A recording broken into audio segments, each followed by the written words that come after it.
Mr. Roger Goodell. With the second pick in the 2012 NFL Draft, the Washington Redskins select Robert Griffin III, quarterback, Baylor.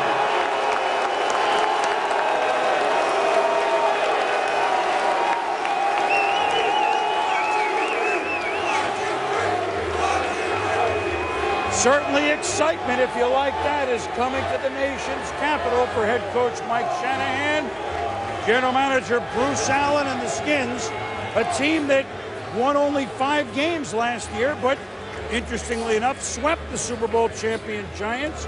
The year before, what they beat the Super Bowl champion Packers. I guess they just got to play championship teams, and Griffin is ready to do that. Will he solve the quarterback problem in year 3 for Mike Shanahan, a young man who was 23-17 as a starter at Baylor?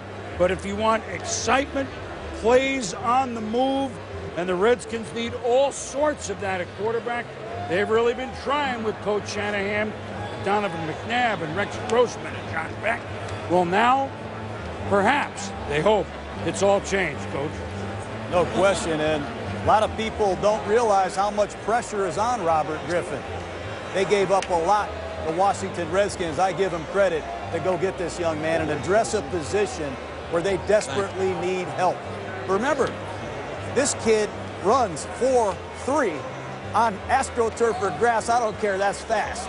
He's a difference maker the way he runs and creates plays. He's a great kid. He's coming from an offense that is totally different than the one he's going to run in Washington. I have a lot of confidence that this is the move that could push the Redskins back into business. John, I think what led to this was the frustration within that organization of beating the Giants twice this year, had nothing to show for it, beating the Green Bay Packers 2 years ago, eventual Super Bowl champion, nothing to show for it, in a division with Michael Vick, Tony Romo, and Eli Manning. You got to keep up. You're going to be in the cellar year in and year out, even though you have some pretty good personnel at other spots. Look at RG3.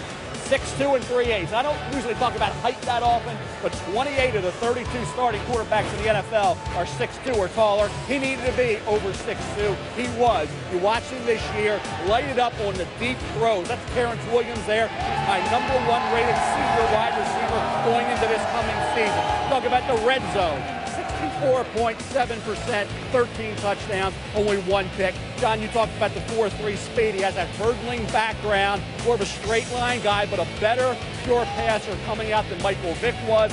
Not the runner, the guarder, the change of direction guy that Vick is, but Robert Griffin III can keep the chains moving. He can extend plays, and I'll tell you what, he's got some room. He can go 40, 50 yards for a touchdown in the NFL. Even in college he did it. He'll do it in the NFL as well. RG3 to me, the simplistic offense, that run-and-shoot type offense, John, you talked about. How quickly will Mike Shanahan adjust to suit what he does best, like Carolina did for Cam Newton, will be critical. Throwing into much tighter windows, how will he handle that? That'll be important moving forward. And he did it Baylor this year. Had very good talent around him. We're seeing the highlights. We're seeing guys making plays around the quarterback. Aaron Scanaway, the running back, and a pretty good wide receiving core as well. And let's reiterate, they gave up the ranch to go get Robert Griffin. Remember, they took Heath Shuler in the first round, Patrick Ramsey in the first round, Jason Campbell in the first round, second rounder for Donovan McNabb. That's how much they gave up to get Griffin. 3 1s and a 2, and he comes from a bubble screen, high percentage pass offense. I want to reiterate that. I've never seen more quick, high percentage passes than I've seen at Baylor. Quick screen, bubble screen to the bottom of the screen, over 30 of those this year. And after they get tired of throwing the bubble screen, they're going to fake that bubble screen, watch the top of your screen, and they're going to throw the ball to the receiver that's blocking and completely fool the defense. Then after doing that for a couple weeks, they're going to throw a bubble screen again to Kendall Wright at the bottom of the screen. And here comes the defense and another wide open score. And then with a game on the line against TCU, they're going to throw a bubble screen to Kendall Wright. He's going to throw it back to RG3. These are plays I don't see the Redskins running. The Baylor offense, as good as it was, is a different type of offense that he's going to learn in Washington. Well, he's now learned what it's like to be in the spotlight in the NFL, because here he is, drafted 2nd overall. He's in the Bud Light Blue Room with our Susie Culver. Suze? Robert, 3 generations. What does it mean to have Griffin III on a Washington Redskins jersey? Oh, it means a lot. You know, it means a lot to my dad, you know, his dad who's passed away. So, you know, taking the Griffin name somewhere it's never been before, you know, I take pride in having that 3rd on the end of my name. The Redskins gave up a whole lot to get you. You've always been a man with a plan. What's the plan? You know, the plan is to go in day one and show the veterans that I'm there to work, not for show.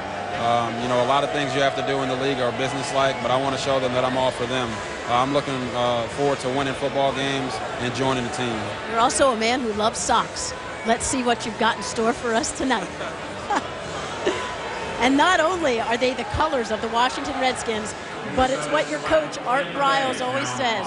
Don't just chase the dream, catch it, right? Go catch that dream, because a lot of times when you chase something, you never catch it. So if you say, hey, I'm going to go catch my dream, you're already telling yourself that you're going to get it.